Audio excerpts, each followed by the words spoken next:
I can let her crib and let's that chopper on me. She say on the shit, she gon' put it on me. You can keep this out, I'ma smoke this OG. Remember way back then. Look though, welcome back to Freshsqueezed Podcast 2024. We are in snowy Chicago, Illinois, and I got my boy Psycho Tee33. Yes, sir. It was good with it, Fresh man. from AZ. Came to fuck with the boy, Mike Dog 39. How you living, gang? That's cool, man. You know, it's cold as hell out here, but you know. Definitely cold as hell. AZ is just different, man. The heat, the weather, you know. So let's start there, bro. Not to copy J Man and shit, but let's start there.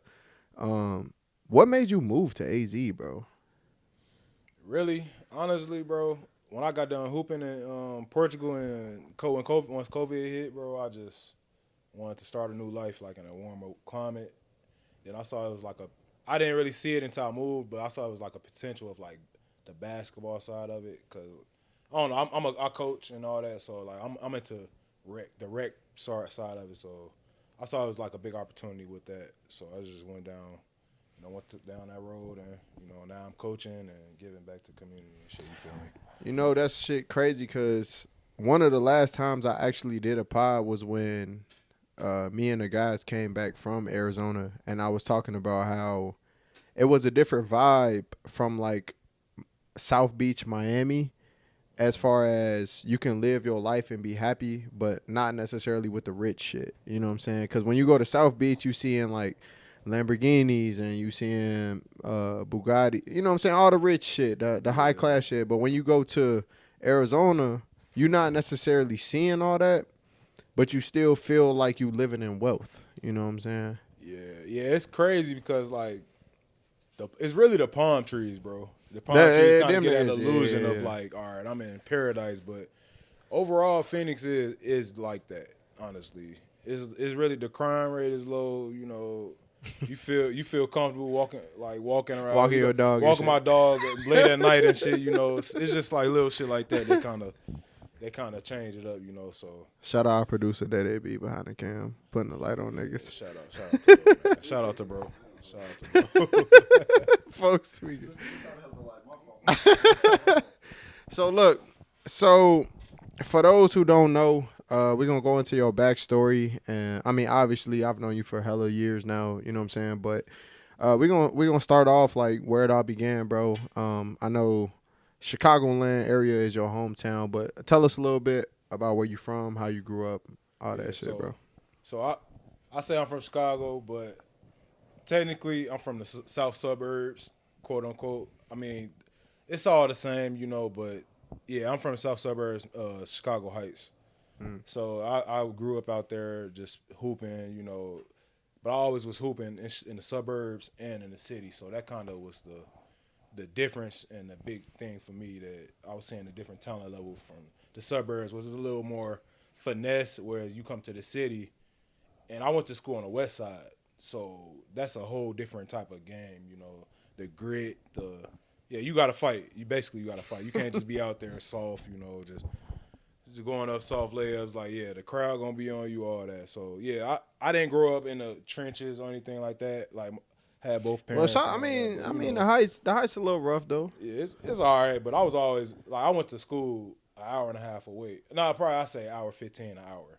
So, I live, Chicago Heights, I say, like, yeah, about hour 15 away. So, that commute, I couldn't really party and things like that. So, I was always either wake up at about 5:30 a.m. My dad would pick me up, or I take the metro to about an hour to the west side, and then after practicing everything, about 7 p.m., same thing going back home. So I didn't really have that much of a party high school life because I also went to a private Christian school, so I couldn't really, you know, do that type of stuff around there, you know. So growing up, so my first question is, when did basketball become like a dream for you? It's honestly that it's always been a dream. You know what I'm saying? Like my dad, he played professional basketball overseas. He played 10 years. He played 5 years in Spain and 5 years in Israel. So it's always been just like a a generational thing. You know, I watched my dad do it, and I did it, and I just plan on keeping the pedigree going. You feel me? So yeah. So growing up, I'm assuming obviously you was growing up in a Christian household because you went to a Christian school. Did you go to public schools before you went to the Christian high school? Yeah, I went to 8th grade. From kindergarten to 8th grade, I went to a public school. So tell me a little bit like about the difference in that. As far as man, no, it was definitely a big difference. I'd say the main difference was like in elementary school, it was fights every day. I was getting into a lot of fights. Not a lot of fights, but I was an athlete, but you still had to like fend for yourself. Like somebody stepped on your shoes, you couldn't just let them just step on it. You know what I'm saying? And just let it go. You feel me? Yeah. It was just little stuff like that where like the public school system didn't really care. Rather than when I went to the private high school, it was smaller classrooms, about 10 people per class, more one-on-one engagement with the teacher and everything like that. So that was the main thing, and that eventually helped me propel to like be able to be disciplined to go to college and to the next level. You feel me? So, become a student athlete. Yeah, be a student athlete. That's what the private school really showed me. Because if I would have went to the public school in my area, in my home city, it wouldn't. Nah, I don't think it would have ended up being the same because I still would have hooped, but the crowd I was around was been the same people I was with from 2nd grade. You feel me? So yeah, you just would have been like basically a lot more comfortable, so that you wouldn't have took what's next as serious as what it really was. Yeah, and that's the main thing, bro. Just being comfortable being uncomfortable. That's what I learned that quick. Like. I went from a public school where we could wear anything, jeans, Jordans, hoodie, Nike hoodie, to wearing a tie. Bro, we wore a tie and little sweaters and denim pants, all that. So uniform basically. Bro. Yeah. It wasn't anything that the normal kid would want to do, but you had to go through it. It taught me a lot of discipline. You feel me? But, yeah. Is that more hindsight for you, or so? The reason I ask is because I always say I went to obviously a public high school, and I feel like in a way because the high school was so diverse, it actually prepared me for life after high school. Just seeing the different type of cultures, and I mean obviously it was fights and all the other shit, and having to fend for yourself as far as baking motherfuckers, you know what I'm saying, all that shit. But like in a way when you get to college, like. It's even though we all adults in a sense, like we still kids at the same time. So you meeting people from all these different paths of life, and I feel like my public school, just me personally, prepared me more for that than if I was sheltered by a private school, right? So did you feel like this while you were in private school, or is this like more looking back like, damn, that shit really prepared me for it? Honestly, I'll give you my honest opinion, straight up. This not a biased opinion or anything. Looking back, it helped me, but my senior year of high school, I was planning to transfer back to public school just so I can get like more recognition and things like. Cause I was a 1A. It was a 1A school, but we was playing like 3As, 4As of Chicago, so that's pretty big. But overall, I would say that the public school would probably prepare you more for life overall. Because private school, we was more coddled and teachers all over our shoulder during tests, giving us answers. It was just like little stuff like that. Giving us answers. It was just little stuff like that, just made a difference. Because like in public school, you actually have to, like, if you want to graduate, you have to do your work, and like no teacher is gonna hold your hand through that process. Yeah. And even like as an athlete, like the coach isn't gonna really care too much either. And my high school coach wasn't the best or wasn't the worst, but they checked on our grades and made sure we was in study hall and things like that. Yeah. So as a student athlete, that helped me, but overall, I feel like the public schools, like meeting different people and different cultures and things like that, would help you more, but it just depends on the person. Yeah, more so it prepares you for life experience. Yeah, yeah, pretty much. Because it's more like college.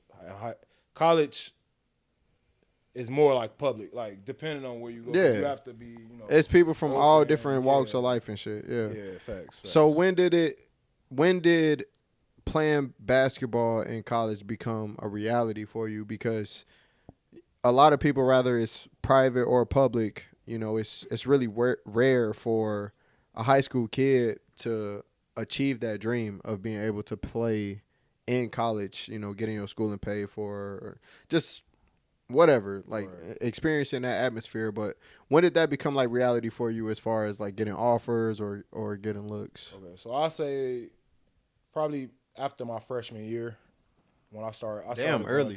I started going to a lot of camps. The camps is the key. Like you can't just nowadays it's a little different, but back in the early 2000s, my sophomore year, freshman year was like 2008. So that was before the social media era. So you had to actually like grind and like go to camps and show your face and really bust niggas' ass. Like, and that's all I did during after my freshman year, because I played varsity as a freshman. I wasn't getting as much playing time. I wasn't a star or anything like that, but just getting the experience of playing against seniors and 19-year-olds. And I was a younger freshman. I turned 14 in November as a freshman, so I was 13 years old going to. Oh damn! Yeah. So my first high school game, I was 13 years old playing against potentially some older seniors. You feel me? So that was a big thing for me. But yeah. So freshman year, you was your same height that you are right now, or I said I grew. No, so I grew a lot from that summer, from freshman to sophomore year. Freshman year, I was probably like 5'11", 6 foot, and I grew like 5 inches, 5'6". I say right now I'm about 6'5", 6'6" with my shoes on, but yeah, I grew about 5 inches from freshman to sophomore year. So that's crazy.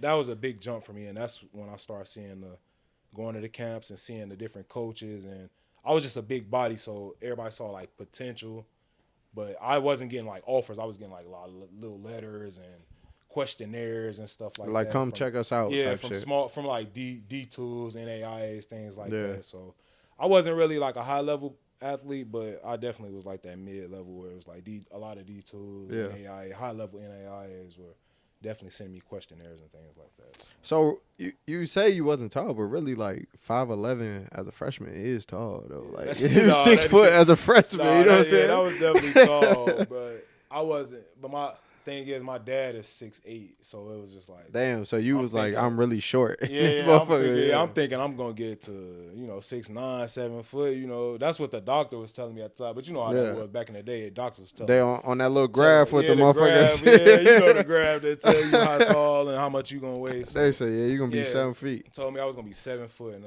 I stopped at 6'5", but I mean it's still which is still hella above average for the average man. It still worked out, So when did you actually commit to playing college? Was that after senior year or was it? So the thing about my path to getting to college is I'm gonna be honest, bro. I had a 1.7 GPA in high school, so I didn't take high school. Hold on. Before you continue off of that, was that because the curriculum was harder in private school or because you just didn't apply? 1,000% harder.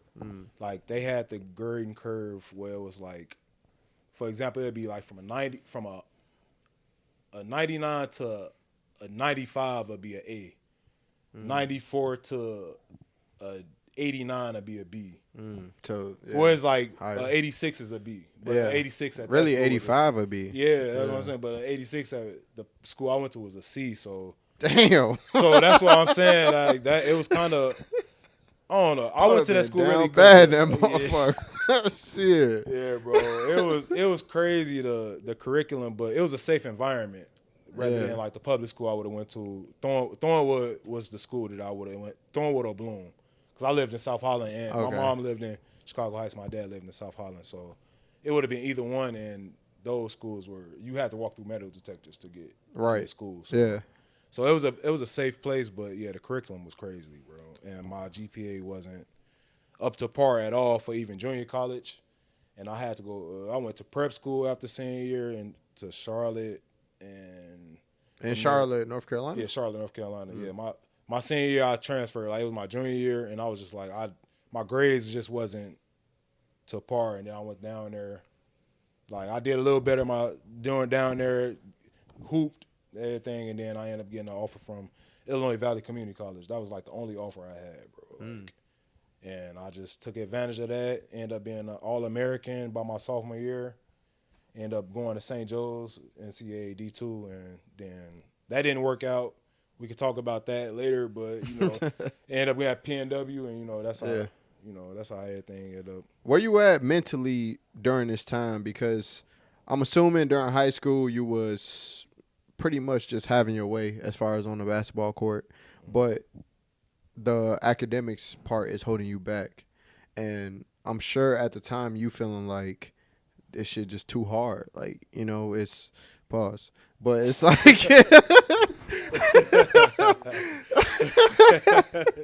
but it's like, but on some real shit though, you like, damn, if I was in public school, I'd probably have 2.5 right now, you know what I'm saying? So where are you at mentally where senior year roll around and you not getting the offers that you think you should deserve?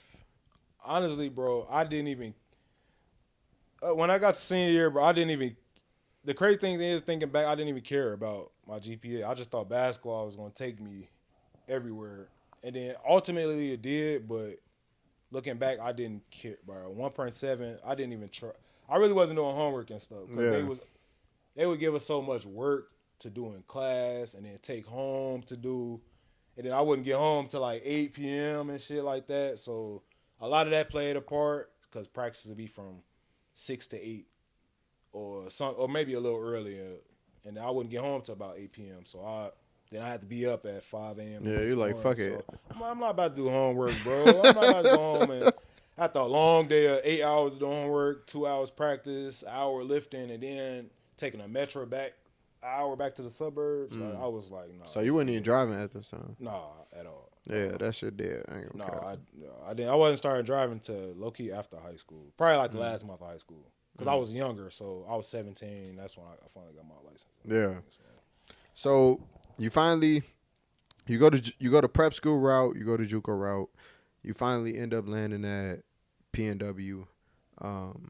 Where are you at that point as far as like, did you walk in as a starter? Did you walk in as I gotta earn my spot, or how was that going for you? So my mindset is I'm a competitor, bro. So wherever I go, I don't think I have a spot or anything. I kind of knew I did because Coach Bush recruited me to come there to replace. I don't know who the center was before me. I don't even think they had a legit like big man before me, but I just went in to kill, bro. That's all it was because I was motivated from just like the years of like being snubbed and going to junior college and things like that. So it was always had the chip on my shoulder, like, man, I'm undersized, but I can compete with the best of them. You feel me? So yeah. So I always just had that dog in me, just to want to kill, bro. That's really all it was. So you in college, you're at PNW, and actually, that's where we built a connection at. And honestly, my first time ever coming into the same like vicinity as you was I actually used to broadcast y'all games. So you was definitely an undersized center. Facts. Like height wise, but you used to do your thing though, like especially offensively. When you got to college, how were you feeling as far as like as the competitive side of it? Like, I know I can compete, I know I can kill, or were you kind of like surprising yourself with how well you were doing? I would say I was always undersized I would say I was a forward. I was kind of always I'll just say this. I was the first small ball center. Don't hold shit back, boy. I was the first small ball center. Like, I know that, like, the first, literally. I'm 6'5" and been playing center since, like, my whole life. And I've always been on running and gunning teams.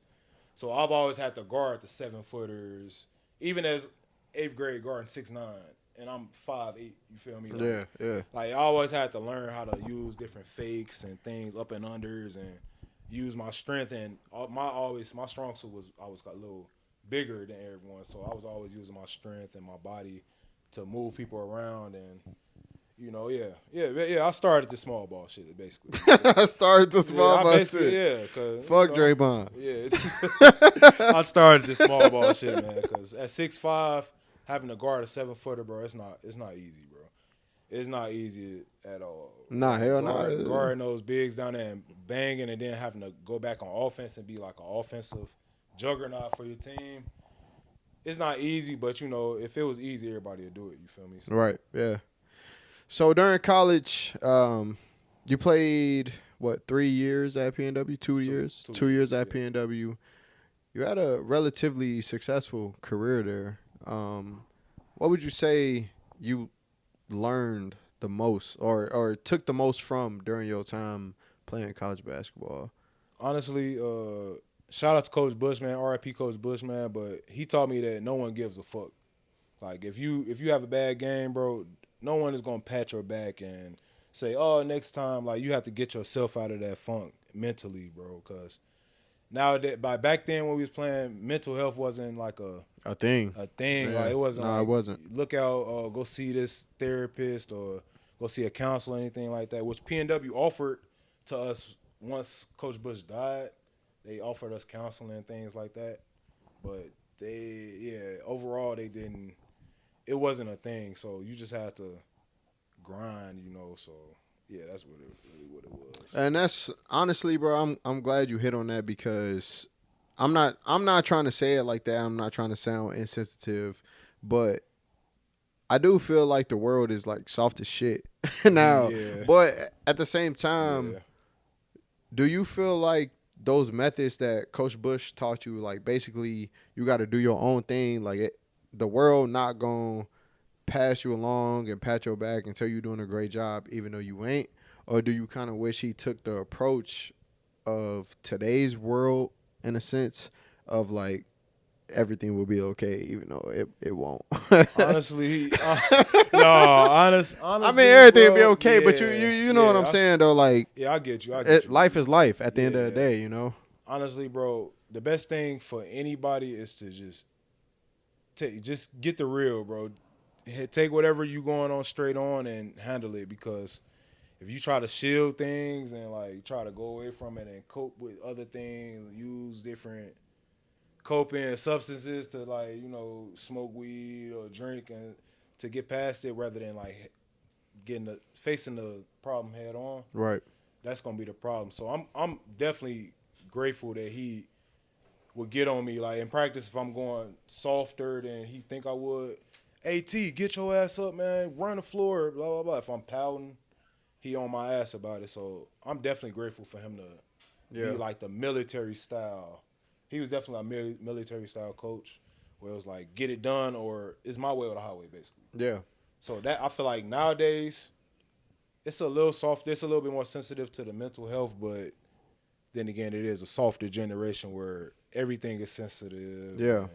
And I'm not trying to say it to the point where like I'm being ignorant to that, because I do think mental health is like extremely important, and especially as two young black men sitting here in our world and our culture, like that shit was not taught growing up, that it's okay to have feelings and it's okay to talk about your feelings. So I do think that part is prominent in what's going on today, but at the same time I kind of feel like what you speaking about, like life gonna kick your ass, you know what I'm saying? At the end of the day, everything is not gonna be up. It's ups and downs in life. It's ups and downs, and no matter what you're doing, but it's always about how you bounce back.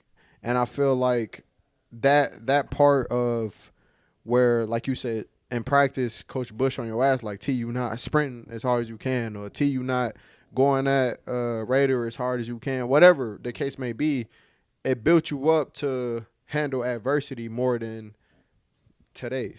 Yeah. And I'm not in PNW today, so I don't know, but just from speaking that. The big difference, nowadays, and there's no. Also, shout out to Coach Robert Boomer Roberts. You know, he the current coach at PNW, so he was coaching at Trinity International during my time at PNW. He's the total opposite of Coach Bush, where he's a player's coach. He's like an uplifting coach. Yeah, so he's a type.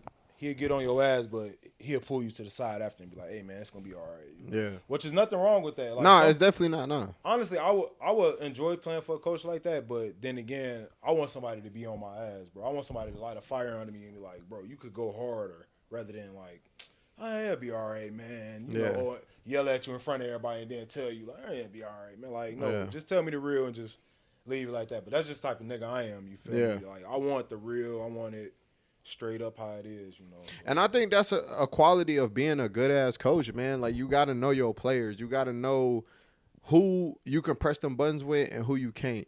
For example, me, I would prefer that type of coaching style too. You know, like Reese, you playing like a hoe right now. You know what I'm saying? Like, get your ass in the game, get your head in the game. Like, more so than, oh, it's okay, man, just keep shooting. Because at the end of the day, it's kind of validating the laziness to me, right? In that sense.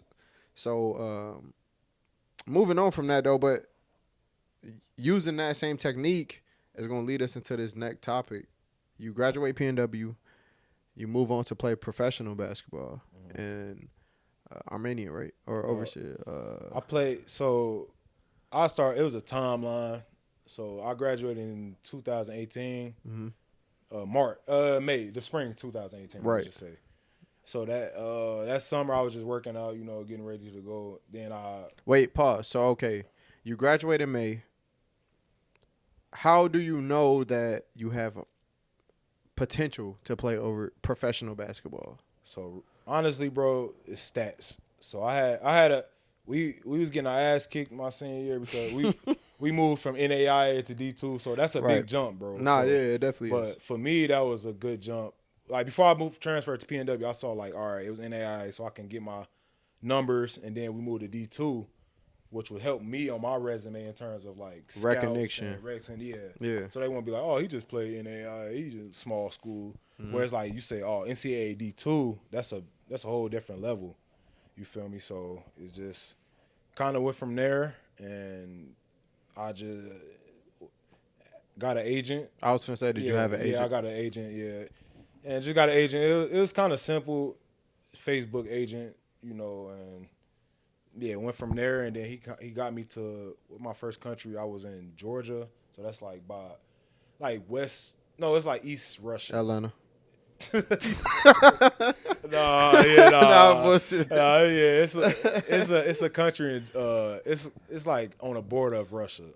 I guess it's like Soviet Union. Oh, it's something like it's basically Soviet. Russia. It's basically like Russia. Yeah. So I was out there for like 6 months, did my thing, but they ended up cutting me because they was looking for a different type of player. They was looking for a taller shot blocker, like a defender type of big, traditional big that didn't. And I was a scoring big. I needed the ball, get the rebound. I'm pushing it, like you know, I'm trying to score. Whereas then from Georgia, I went to Serbia I finished the season in Serbia for that season.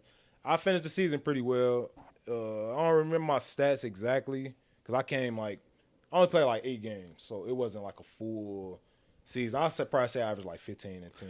So over there, is it like you can just sign anytime and hop on the team? Because, you know, in the NBA, like at a certain point, you can't sign no more. You know, and at a certain point, if a team even do sign you, like you probably G League the rest of the season. Right. So overseas, is it, hey, Torrance, we fuck with what you had going on in Georgia, like come mess with us for the last 8 games, or you know, like how does that process work? So actually, I ended up switching agents while I was in Georgia because the agent while I was in Georgia, that wasn't a basketball country. That was kind of just my rookie season, so it was just like something I could just go and, you know, get on my resume. Yeah.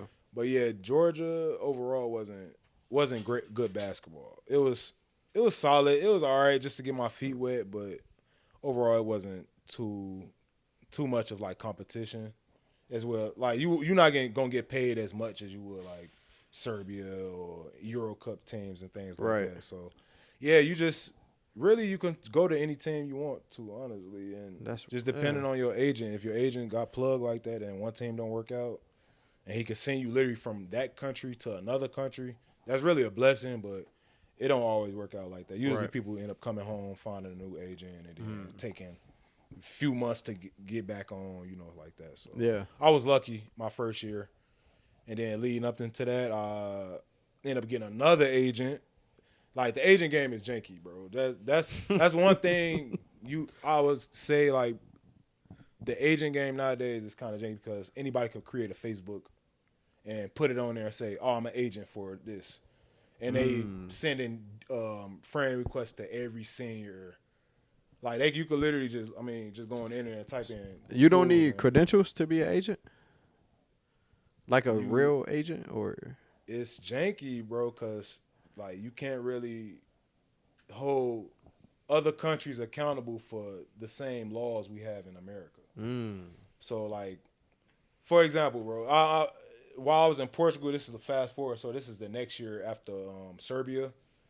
I went to Portugal, and my agent. So after the season, it was COVID. So COVID kind of canceled the season 2020, and the team owed me like $2,500 for about like month and a half worth of pay, and it was no way I can even get it because I couldn't like hire a lawyer to sue the team, things like that. So that's the janky part about it because my agent wasn't fighting for me because $2,500 to him is like that's chump change. That agent had like NBA, like Manu Ginobili was his best client at the time. Yeah. I mean, he's retired now, but yeah, that was his best. Manu Ginobili and Jokic, but Jokic wasn't him back then. But now Jokic is Jokic, so little $2,500, boy, they making that per second in the NBA. You feel me? So that's kind of where that's at, and yeah, the agent game is kind of janky nowadays, and it's kind of sad to see where the sport of basketball is going in terms of international play. Yeah, because it's so watered down, so many different leagues. Now that's interesting to me because if you look at the NBA now, you can make the argument that like the top 5 of 10 players are all international players. Like you look at Luka, you look at Jokic, you look at Giannis. Those are all international players. Is it more of, like you said, some agents just like get you in the league just to get you in the league to get a paycheck, or is it like one dominant league over there like how it is here with the NBA? So I would say the real reason I always feel like it's watered down is because the basketball is the best. I would say is the global sport. I know they say soccer is, but basketball is such a prominent sport now where it's like it's taking off where everybody is playing. So countries feel like they should make. Most countries have 3 leagues. Usually the top league, a middle league where it's like those players can play at top league, but they're there. So for example, NBA, G League, semi-pro. Yeah, pretty much. Yeah. But now since COVID, it's been 4th league, 5th league, 6th league, and now Americans like, oh, a league from Spain offer me, but it's a low ass league. You getting $400 a month, like, come on, bro. And that's what they offering, bro. Like that's a real wage, bro. Yes, bro. $400, one meal a day type shit. Work at Target. Yeah, bro. Bro.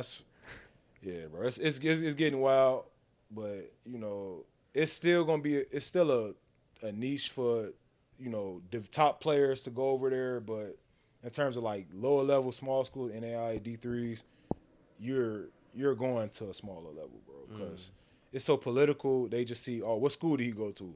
You could literally be the last man on let's say University of Illinois. You could be the last man on the bench and get an offer from a big country just because you went to because of the school. Yeah, and you could have average 3 points and 1 rebound and literally get like a decent gig. So how is it over there as far as getting looks for EuroLeague or NBA? Like, okay, you were in Georgia, right? Let's say you were averaging 40 a game in Georgia. Is it on your agent to reach out to NBA and EuroLeague teams, or is it more so they just hear your name around town, quote unquote, and they come check you out? Like, how does that work as far as moving up overseas? I'll say it's the agent, and that's why it's really important to get like a good agent to have your back and not just look at it as like a money scheme or things like that. Because you have an agent that you could connect with, because there's plenty of agents, but nowadays I would say get an agent that's in America that's working with an agency that's over there. Because nowadays that is more common, whereas like the agencies are growing. So where they have people in Chicago, LA, you know, Phoenix, New York, things like that, where they have like American citizens that can get Americans to like come onto their agencies.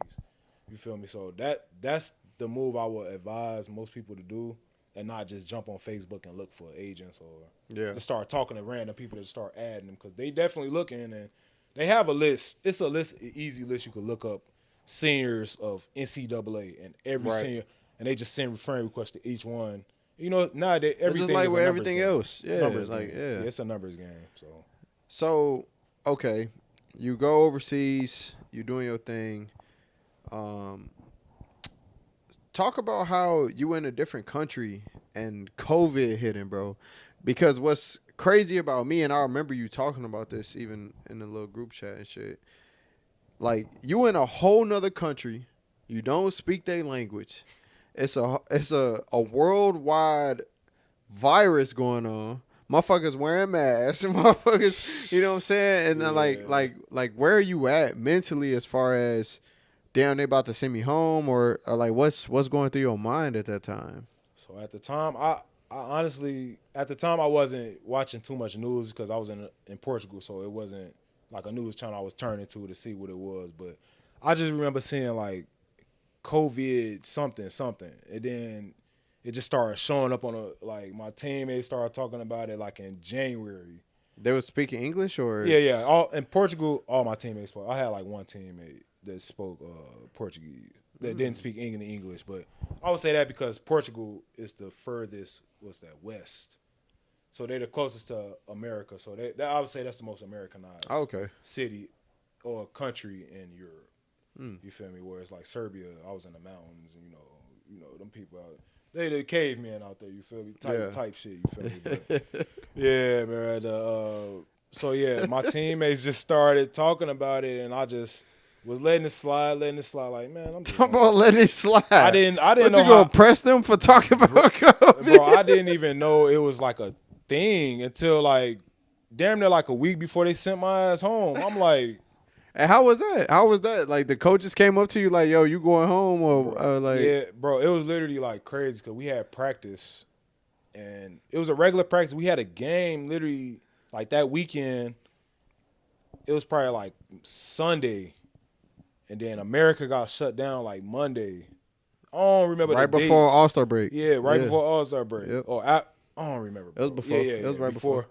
And they was just like, oh, it's this virus, and we have to send you home because the world it's like a global pandemic or something. I didn't even know what the fuck that was at the time. Yeah. Well, they called it epidemic. Epidemic. And I was just like, epidemic? Like, what the fuck? And then it's just time. And then a few days, like a week passed, and then it just started getting worse. People like deaths started going up, and then I'm like, oh shit. And then honestly, bro, I got the last flight out of Portugal. From Portugal before like they was. I would have been stuck over there for like a month. But I end up getting the last flight out. I had to pay for it out of pocket. Damn. And yeah, that was a team that owed me $2,500, bro. And that's why. Was you freaking out, or was you kind of like, shit? I didn't know, bro. It was just like uncertainty. It was uncertainty because we never been through this shit. Nah, hell no. Even our past people, like, we never like just shut down. So it was just like, damn, what's going on? And then I came home, and then this just got worse. And then, everything literally shut down to a point where it's like, I didn't even know if I was gonna continue hooping. You feel me? And then time going. So this is summer 2020. Summer 2020. I was still training, trying to like get another deal or something, and then I just kind of said fuck it, because wasn't nobody. The leagues overseas were still shut down. Like, America opened up way before any European country. Yeah. So like Portugal was shut down all the way to the whole 2020, while like America kind of opened up a little bit in June, and then I was just like, man, I might as well just stay home and work. And then I started making money, and then that money ended up being more than my contracts was as a rookie, because I was a second-year player, so my contract wasn't nothing crazy, 4 bands a month or nothing like that. Man, fuck it. I'll say how much I was making. I was making about $1,500 a month my second year. Wow. Yeah, so that's all right bread. I was about 24, 25, so that was all right bread. Just to be hooping. Yeah, just to be hooping, and they was feeding me. I had free housing and everything like that. Oh, okay. So I wasn't paying. I didn't have any bills at the time. So right. I was fresh out of college, and COVID just kind of fucked everything up, and I started working at Amazon because that was like the only thing hiring at the time.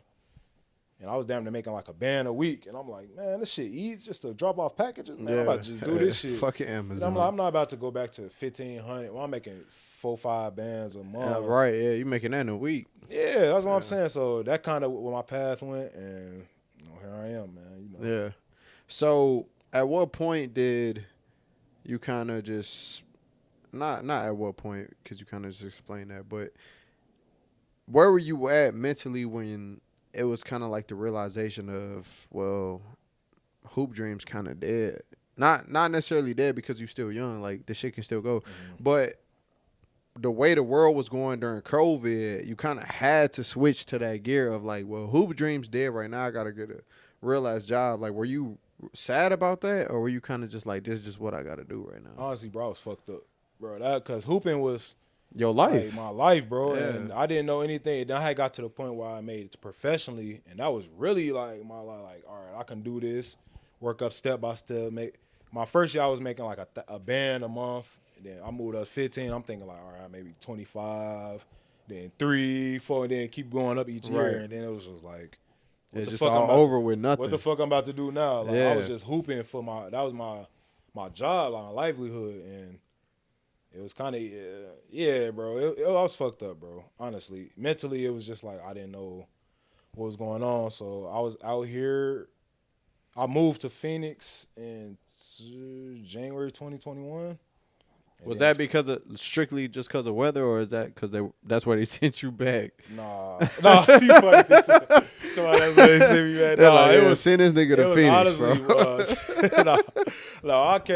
After Portugal, I came back home, started working at Amazon. I was home the whole summer up until January 2021. Okay. It was really the weather, everything. I was just like, I want to start a new life. You feel me? Yeah, I don't blame you. Random. Yeah, because I didn't have a job or anything. I just was like, fuck it. I had the little bread I made from hooping overseas, and just took that and went cross country, me and my dog, and shit.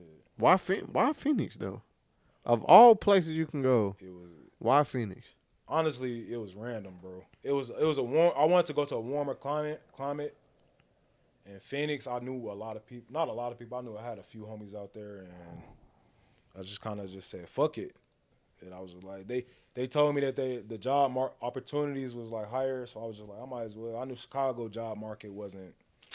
It's hard to get a job out here, bro. Unless you know somebody. Unless you really know somebody to get like a solid gig. Yeah.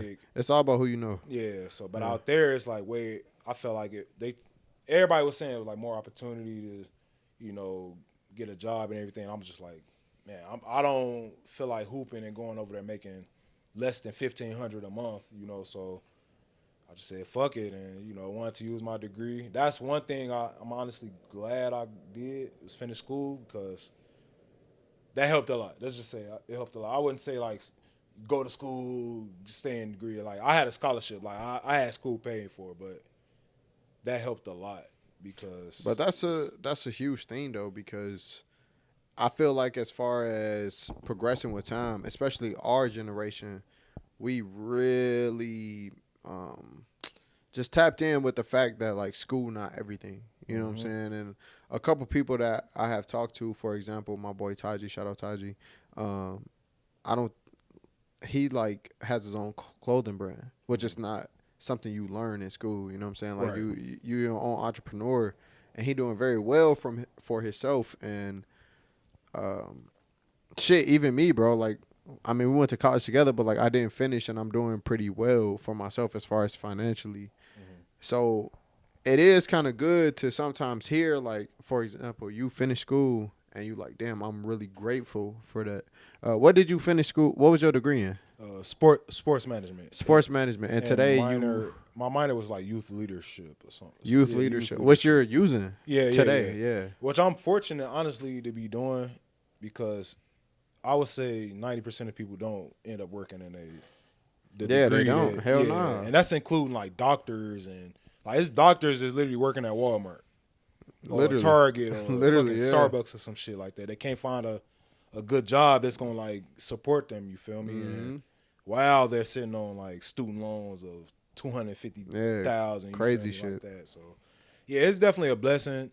But then it's whatever path you choose to take. Yeah, for me, I would say it worked out because I wanted to eventually go into like rec sports and coaching and like eventually owning my own rec facility and facilitating those type of programs and sporting programs and things like that. So it all worked out, so like right now I work for the city of Phoenix in the Parks and Rec department. Okay. So I'm a rec coordinator I basically run a rec center, a recreation center. Oh, okay. Center. So basically like my main thing is the basketball clinic. I have like basketball clinics and things like that. So yeah, that's really what I do, man. Just give different programming to youth in Phoenix. And the area I'm in, it's like the area is called Maryville area, and that's like the Ville. Shout out Ville.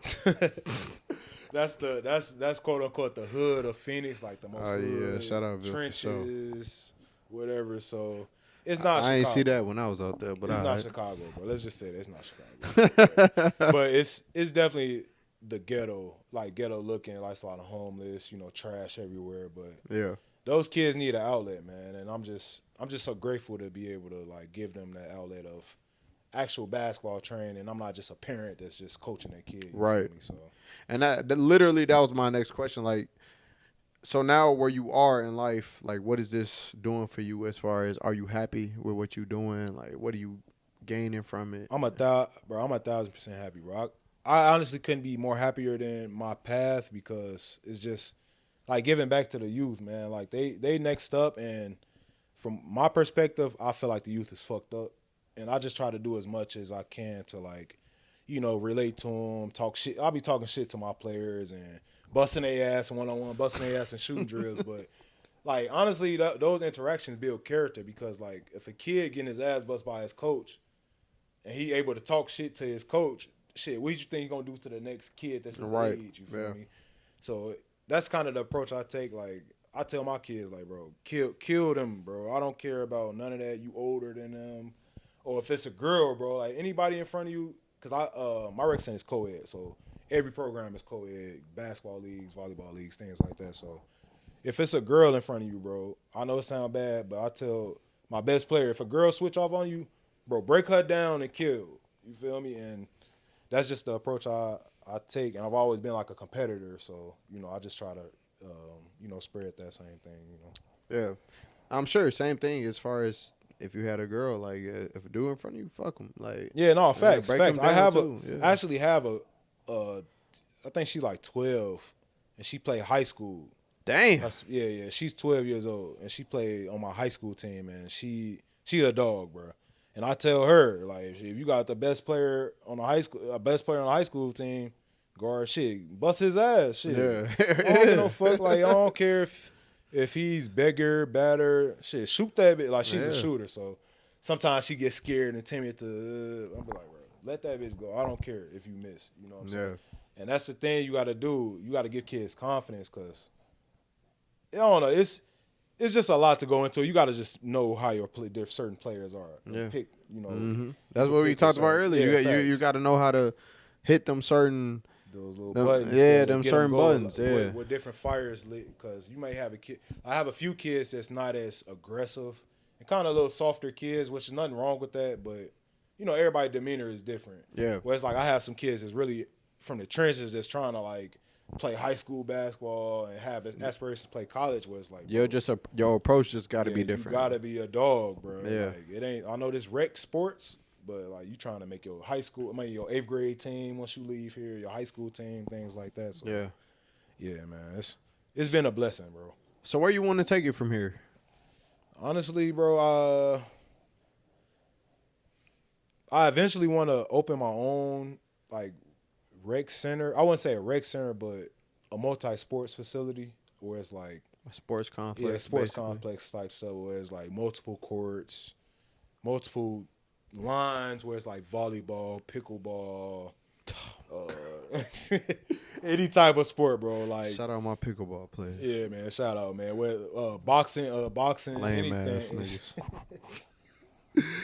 Yeah, bro. But pickleball be pissing me off, boy. No, y'all ass be blowing me when I be trying to hoop and shit. Hell no, I ain't gonna count. I'm about to do the most right now. When I be trying to hoop at 9 a.m. on my day off, and y'all come in that motherfucker trying to play pickleball, y'all be pissing me off, bro. But that's cool though. Y'all could go to T shit, play pickleball. That's all. It's funny you say that because I just started a pickleball in the morning. Sloppy be playing pickleball. I just started this shit over with. Just started like a pickleball. That beat cut this bitch, bro. No, they definitely be in there in the mornings, and it's definitely animosity to them because they just be in there, hitting. It's like tennis. If you don't know what pickleball is, it's basically like lame ass tennis. Indoor tennis with smaller rackets and like pickleball niggas hate me right now. Yeah, bro. But no, shout out pickleball players though, cause on some real shit though, and I know you probably have noticed this too. Like I be seeing, especially in pickleball, I be seeing a lot of just people, men and women who are like in their 60s, 70s, and they out there going crazy on the pickleball, and I just be like, damn, I can only hope to still be that active when I get that old. You know what I'm saying? Yeah, I definitely get them praised because, like you said, 60. It's usually like 50 and up. And if you 50 and up, bro, and still active and able to run and sweat like they be doing, and whole shirt be wet from sweating, bro. Yeah, man, pause, bro. Yeah, that was. That definitely was a pause, bro. But for sure though, yeah. But no, they be out there getting it. They be out there, working. You feel me? But they be going crazy. But also, it's something when I get that age, I hope that I'm able to do. 70 years old, able to run back and forth. On a basketball, like the pickleball court, not a small court. You feel me? So. Hitting it, getting back. Shit, pickleball ambassador, my nigga T. You know what I'm saying? But yeah, I just want to eventually open up like a multi-sport facility. I say, probably in the next, 20 years. I don't know. Yeah, bro. I don't have a timetable, but yeah, that's my. What the fuck was that? Yeah, bro, we gonna have to cut that shit, bro. I don't know what the fuck. Hey, that was so garbage, some fucking garbage. That shit just fucked. I don't even know what the whole time I'm supposed to be at home right now. This crazy. Nah, but so real shit. All right, so look, before we wrap it up, bro, I gotta know who was the first person to bust your ass. As far as it could be college or overseas, and it can't be me. So who was the first person to bust your ass, bro? All right, bro. I'm gonna be honest right now, bro. So the only person that ever bust my ass, like, where it was like I could do nothing. This man, he's in the NBA right now. I mean, he was an all-star. Andrew Wiggins. I played him AAU during the summer. Huntington? Yeah, yeah. He went to Huntington, but I forget what AAU team I forget what AAU team it was. Team Canada, ain't it? Some shit. Yeah. I don't even know, bro. I forgot the team, but it was like the Final Four game, the championships and all that shit. It was the Final Four game, and I played for Illinois Old School, and we ran into them niggas, bro. It wasn't nothing I could do, bro. He's 6'9". Was you guarding him? Yes. So you was guarding him as center? Yeah, he was playing center because he's 6'9", bro. Yeah. So they gonna just put him at center just because he tall.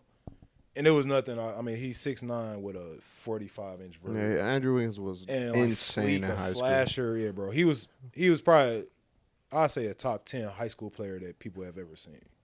Just because I would the dunk, like, you couldn't guard him. And you jump with. I didn't jump with. I didn't get dunked on. That's one thing I knew not to do was jump with him because I already knew that going into the game. Like, yeah, I seen this man highlights, bro. I'm not about to. Oh, damn. So you watched his highlights before going? Bro, I'm not gonna tell you which mixtape, but he hit me with a spin move on one of his shits and left. Yeah, 2 hand. Yeah. Damn, that was you. Yeah, bro. Yeah. You on that Baller's Life joint? What the fuck? I know. That's you. Yes, bro. Yeah, spin move. I was like, damn. Like, this nigga's going to the league, bro. Like, Yeah, and I had played against league niggas, like, working out with, like, Jabari Parker or Jaleel Okafor. I don't know if you know Tommy. These was, like, high school, like, legends. Yeah. Like, Jabari Parker was probably the next one, but I never played a game against him. We just, like, worked out together, like, guarded each other a little bit here and there. But by far, Andrew Wiggins, talent-wise, it's just different. It's just different. Yeah. And that's why he's where he is now. Yeah. Champion, Golden State, All-Star. First pick in the draft. Yeah, number one pick in the draft, bro. Yeah. And that's what I don't expect to be fucking locking up a number one pick. You know? So, I mean, it is what it is. We was talking about that a little bit off low key before you got here, like just about how certain you could just tell when you playing a pro on that level. Like, you know what I'm saying? Like hooping with you in open gym, like you could tell, like, okay, T a pro, like he just gets his spots, like he scores. It's just easy for him. But when they get to that level of a Jabari or Andrew Wiggins or even Jaleel, even though Jaleel wasn't necessarily like a great NBA dog, bro. That's a pro. Niggas, I'm gonna say this right now. The casual NBA fans got the game fucked up, bro, because they don't know how hard it is. Jaleel, they may say, "Oh, he not on the NBA." Hey, no, that was a pause. That was I ain't really peep that. I'm just saying, it's cool though. It's cool. But the casual, like I was saying, the casual NBA fan has the game fucked up, where they think these players that don't get ticked are terrible. Yeah, like they're still the top 400 players to like play in the world right now. So you feel me? Jaleel was like that, and he 7 foot, 280, and moves. You can't move like he's 240. You can't really, it's not really much you can do. But I played against a lot of talent, bro. But Wiggins is definitely the one. I ain't mad at you, bro. I mean, it takes humility to, you know what I'm saying? Hey, it happens though. Like when you get to a certain, and honestly, I never got to that level, so I can't speak for that. But I feel like it's almost like an honor in that shit. It's not like I'm getting my ass bust at the YMCA. Like, bro, I'm getting my ass bust by Andrew Wiggins, bro. Like, this is the number one player in the country in our age bracket, the number one player in a whole country of Canada. You know what I'm saying? So it's I ain't gonna clown you for that shit right now. It's crazy because I would have either had to run it to him. That shit, though. All right. You feel me? You feel me?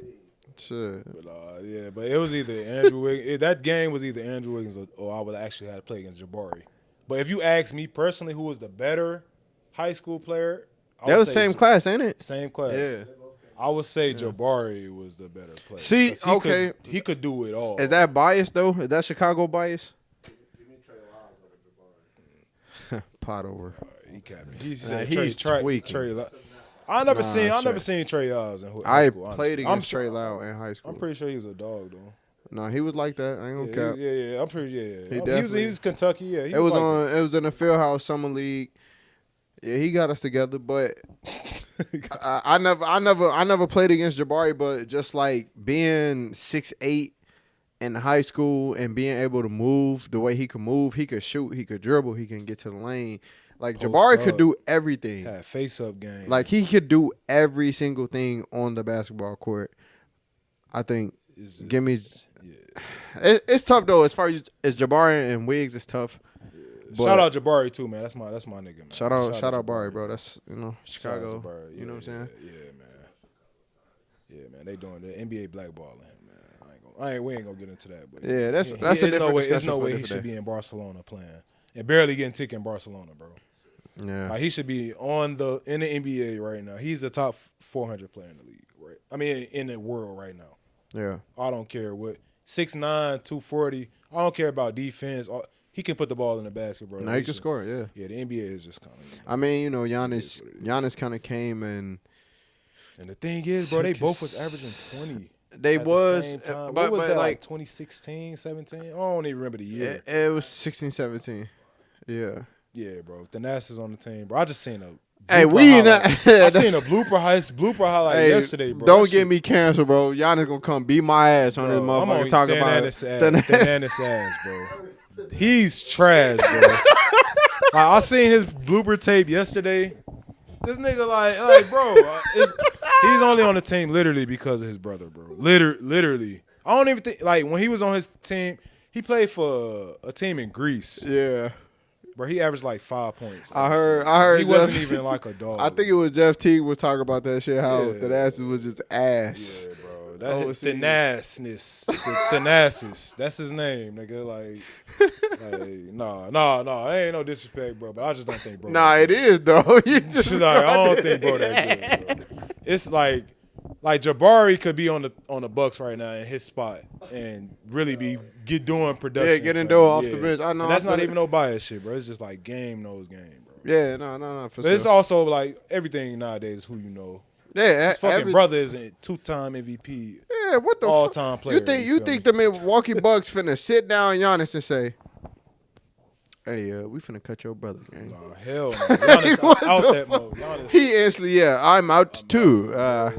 we out these beach. When I'm at home, I'm thinking about that too. We out these beach.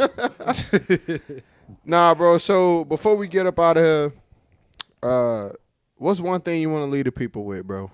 Give them, if you can give our viewers a word of advice or just, some motivation, what would you leave them with? It could be anything from something you learned in life or just something you inspiring to be is moving forward.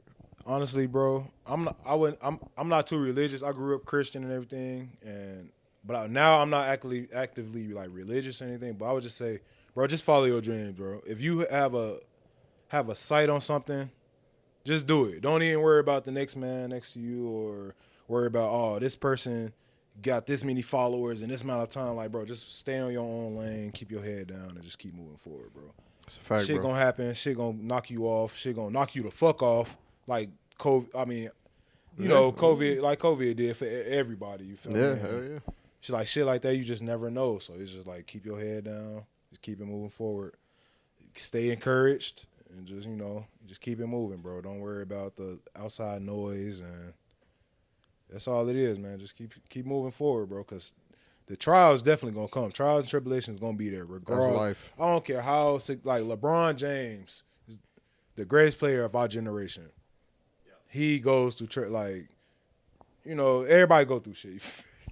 Everybody go through shit, you feel me? So, everybody, you just keep it moving forward, man. That's all it is. That's a fact, bro. We talk about that shit all the time on this pod, man. Anybody that's been tapped in with me from day one, like, that's always the message I push. Like, life is really a roller coaster. And no matter what, at the end of the day, you got to just put your head down. You got to fight for whatever it is you believe in. Like, T, I truly am, like, inspired by your story. You know what I'm saying? Because this is a guy I met in college hooping in open gyms and, like I said, broadcasting his games and watching you play against Olivet Nazarene with the 6'8" bigs and, you know what I'm saying, and seeing that this young man has talent, and then you going overseas, and obviously our connection just grew over the years, and seeing just COVID derail your entire path as far as a professional career,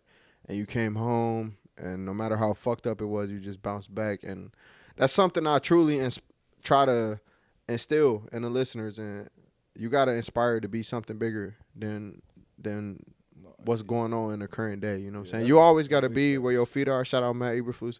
Shout out Bears. You know what I'm saying? But anyways, you do. But real shit, though, you do got to be where your feet are. And you got to be present in the moment. But at the same time, life always throwing curveballs. You know what I'm saying? And at a certain point, you can't just cry about that shit. You got to just put your head down, keep it pushing, and become the best version of yourself, you know? I say also, don't get too high because... Can't get too high or too low. Because if you fuck around and, let's say, for example, I'm touching 100K this year, nigga, you don't know what God got in plan for you for next year. You got years, bro. You could be making this year. He can knock you the fuck off, and you have to start all over, bro. So, don't get too high, don't get too low, Shout out to Kobe Bryant, RIP, man. But Mamba. Yeah, man. That's just how I move through life. Just trying to stay even killed with everything. Like, don't try to show too much passion, but then again, still be passionate about what you're doing. Yes, sir. So with that being said, man, Fresh Squeeze, we back at it 2024. We jump back in this motherfucker with some shit. We got my boy T straight from Arizona. Yeah, man. We've been talking about this for legit like 2 years now. Bro. Yeah, we finally got the link up, man. We finally got this content out. You know? Yeah, facts. So we finally linked up back at the crib, and I'm just thankful for your presence, bro. I'm thankful for the words. You know what I'm saying? And appreciate it all, bro. Wishing you the best as you continue to progress through your career in this basketball world. Hopefully one day, you know, see you coaching the Bulls and shit. Shout out Jerry Krause, man. You know they did my man. Hey, real talk. For all my NBA fans, bro, that shit was bogus, bro. Real talk. Yeah. Krause brought us 6 rings, 2-time GM of the year. You know what I'm saying? Naismith Hall of Fame. Like, what are we doing, bro? That's what we doing? Nigga, I'm a real life Chicago Bears fan, bro. I'm 27. I never seen no Super Bowl, bro. Stop playing with me, bro. I'm a Chicago Bulls fan. I never seen no NBA championship, bro. That shit cap that y'all booing. This man wife, but I'm not. I did just tee up. I ain't gonna tee up no more. Shout out my boy Psycho T, man. Tee33 on Instagram. Follow, bro, man. Y'all had that lady crying in the car. That shit bogus, dog. Y'all had crying like. That shit pissed me off. I'm watching that shit. That's why these weak ass niggas lost. That shit ruined the whole vibe. That shit just pissed me off, bro. Shout out Tee33, man. Make sure y'all follow him on Instagram. Make sure y'all following Freshsqueezed Media on TikTok. Instagram, I don't really be on Twitter, but I should tap in on Twitter, all of that shit, because 2024, we back with a vengeance. Coming up next, my boy Daddy B35. We'll holla at you next time. Yes, sir. You will find another me if you lucky. Yeah. I gave you all of me. Got on my ass and got me a bag, and look at you calling me. You said I ain't shit and I thought I was toxic. How you fall for me?